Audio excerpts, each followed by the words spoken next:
ESP-32 development board. The ESP-32 is a low-cost system-on-chip series created by ESP Systems. It's an improvement on the popular ESP-8266 that is widely used in Internet of Things projects.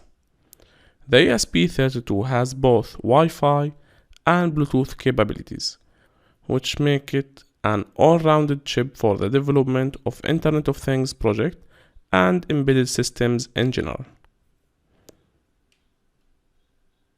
Now, in this course, you will learn how to get started with the ESP-32 and learn how to use it to scan Wi-Fi hotspots, control LEDs, buttons, sensors, or get sensors reading on a web page, along with other examples. This course will equip you with the basic knowledge that you will need when working on your ESP-32 projects in the future. Now, some of the main specifications for the ESP-32.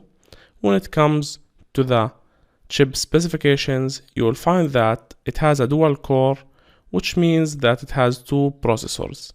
It also has Wi-Fi and Bluetooth built in. You don't have to plug in any USB dongle to enable Wi-Fi or get a module. It runs 32-bit programs.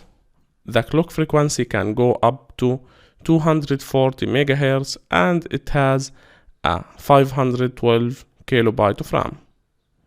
This particular board has 30 or 36 pins, 15 in each row.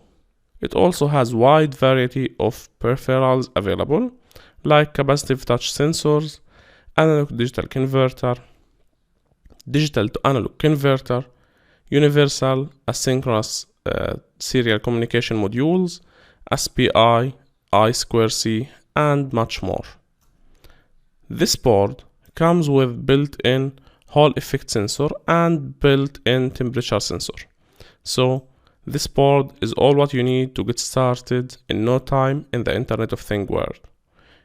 Now, to start programming this board, you will need a software or a programming environment.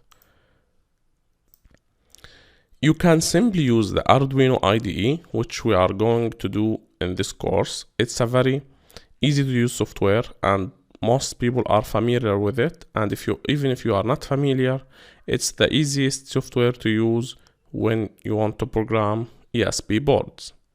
There is also a software, ESP IDF software. It's basically an Internet of Things development framework that they provide for their boards. There is also MicroPython, JavaScript, or Lua. The one that we are going to use in this course is Arduino IDE. It requires some adjustments to install the ESP library, but everything will be explained in details in a separated section where you will learn how to download and install the required libraries for different ESP boards and the right steps to do so. Now, to prepare your board for the Arduino IDE, there is an add-on for the Arduino IDE that allows you to program the ESP-32 using that platform.